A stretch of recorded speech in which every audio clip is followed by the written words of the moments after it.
OIFA side, like where are you or where are you going to? OIFA is something like where are you going to or where are you?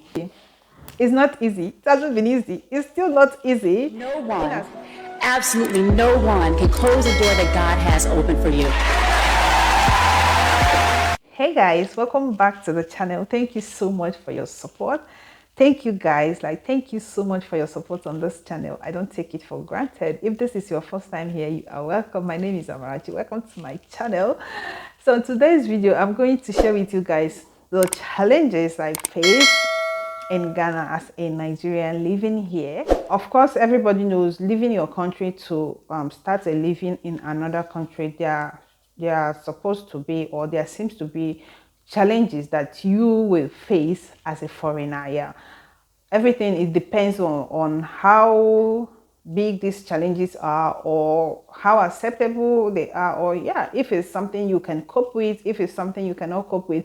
But as for challenges, there must be challenges as long as you are not living in your country. Even in your own country there are challenges, but I'm talking about leaving your country, stepping out into another country to start a living.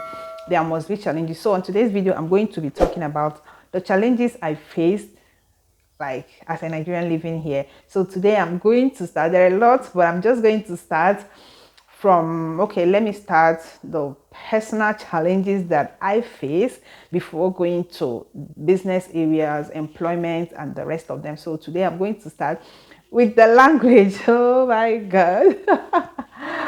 The language, in as much as I've started, I'm learning. Yeah, I'm still in the learning process. I can communicate to an extent in Twi. Okay, if you don't know, Twi is a general Ghanaian language. I know a lot of people dispute that, but it is what it is. Some people don't actually understand Twi, especially people from the northern part of Ghana. They speak Hausa, and some of them don't understand, why some do. So yeah, you hear them say, when you speak to them, you hear something like, I don't understand, or I don't understand what they're saying. So like, I'm in the same boat with you guys. Okay, let's speak the English name. So Twi is mostly spoken by Ghanaians. Yeah, so if you are here, you'll be welcomed with a kwaba, the street. Yeah, so the first challenges I'm going to talking about is understanding Twi. It's not easy. It hasn't been easy. It's still not easy, in as much as, okay, it's kind of easier for me, will I say, because before I moved here, my husband was already here and he has lived here for a longer time. He has been doing business here, communicating with Ghanaians and a lot. So it's kind of easier, but not still easier, because of course it's not my language. So it's still the problem that I'm facing. It's one of the challenges that I'm facing today. So you hear people talk to you thinking that maybe you understand, and when you don't tell them, you know that kind of energy you have speaking to someone in your language, then at the end of the day, the person waited for you to finish, or because the person didn't want to interrupt you, so the person waited for you to finish, and the person will be like, I'm sorry, I don't understand you. You'll be so, I don't know, some of them, sometimes they get so angry, or so why did you allow me to talk all this while? I know me, I understand the feeling. Imagine me speaking Igbo to someone thinking that maybe the person understands Igbo, and at the end of the day, the person was like, I'm sorry, I don't understand what you have been saying. I'll be like, are you serious? So all this while I've been talking to myself, because you have to repeat whatever that you have told this person. You have to translate it into English version if it's someone that understands English, or someone that knows how to do it. But sometimes I get involved with people who don't actually know how to speak English. They don't understand English. Hey, oh my God, I'm not going to forget an encounter I had with someone who sells napkins. Napkins you can use and clean the dust and the rest. So he was hawking napkins. So I called him. He does not understand English. As at that time, I can't communicate in Twi. Like, I can't even say a lot of things in Twi. I just know, just maybe bra, just something like bra, come, or all that. I can't really communicate in Twi. So I called him to buy napkin from him.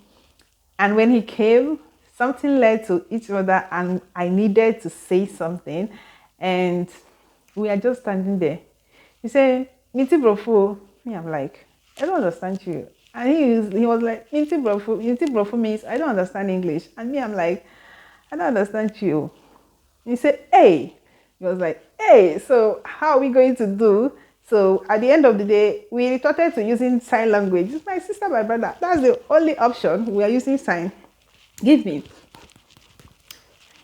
5. When I say 5, I will do my hand like 5 to this. And he will also do his own. And, you know, at the end of the day, it got allowed. At the end of the day, I know it, in as much as it wasn't fun or it wasn't as it should be, but at the end of the day, I bought what I wanted to buy and I left.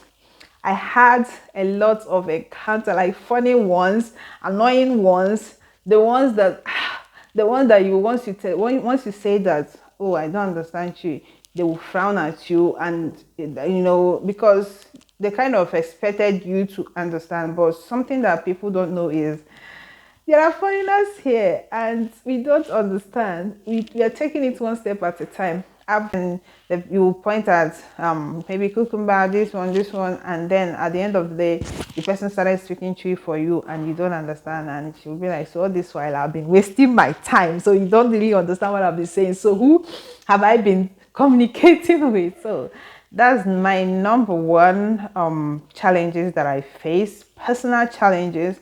The second, I think, language. Yeah, let me just talk about just language today, because a lot of things have happened about this language of a thing. Yeah, I can remember several times my ride have been cancelled by Uber, Bolt, just me saying that, okay, maybe I will order a ride, and then they will call me to ask maybe where are you going to, or where are you, you know, all those kind of questions. And then the person will be like, I, all right. At least now I can hear small, unlike those times. So the person will be like, I fast side, like where are you, or where are you going to? I is something like where are you going to, or where are you? So, and at this point, I know that I don't know what to answer to this person, and I will be like, either I will say, I'm sorry, I don't understand what you're saying, or I will say, please, I'm sorry, I don't understand you. And the next time you will hear, boom, the person will cut the call, and you look at your ride, it has been cancelled. What excuse can this person give to you aside that maybe you didn't understand what he was saying? It has happened to me severally. It has happened like several times before I now started understanding you. It has happened like language barrier. It has dealt with me in Ghana. Oh my God, it has dealt with me.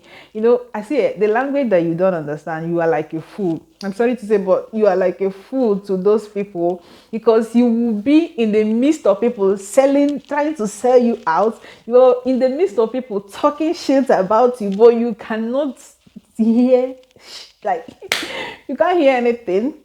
Okay, then the one that happened at that time, I think I've started learning small, little by little. But when you start speaking plenty, like a lot of things, saying so many sentences into it, it will be kind of confusing to me. And so we went for my daughter's graduation, and I don't even know why that school chose to do that, but we went to her for her graduation, and they decided to speak Chi.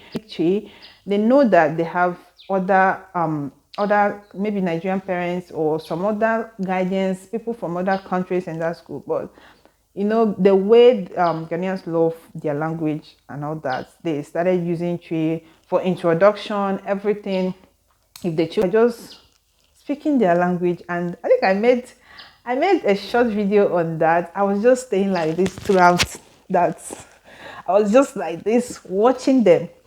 Are not Ghanaian. So if not for anything, you would have at least told the MC that there are some parents here, or there are some kids here, they are not from here. So you can at least use, even if you have to put tree or add tree in between of your sentences, but it's not like using it in a whole sentence for the whole program, making other people who came for that program irrelevant. Like, I felt so irrelevant that day. Like, I nearly cried. Tap one parents, I think they were saying something, they were giving an instruction, and that instruction is for the parents. You know, I didn't know. So parents were standing up, moving to the stage, and I don't understand. I have a graduating daughter. I don't know what is happening. So I have to tap a parent sitting beside me, and I was like, what is happening?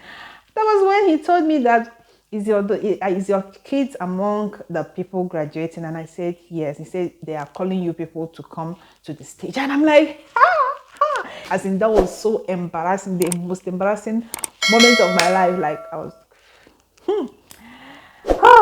it's so embarrassing. Language barrier is something else. Thank you so much, fam, for watching this video. I'm going to see you guys on my next one. So tell me on the comment section, are you in a country that language is a barrier for you right now, that you are having some challenges hearing their language or understanding their language?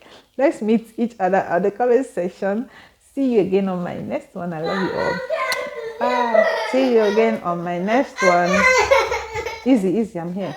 I love you. Bye. Don't cry and say bye now. Say bye. The video is still here now. Okay, well, say bye. Bye. That's all I need.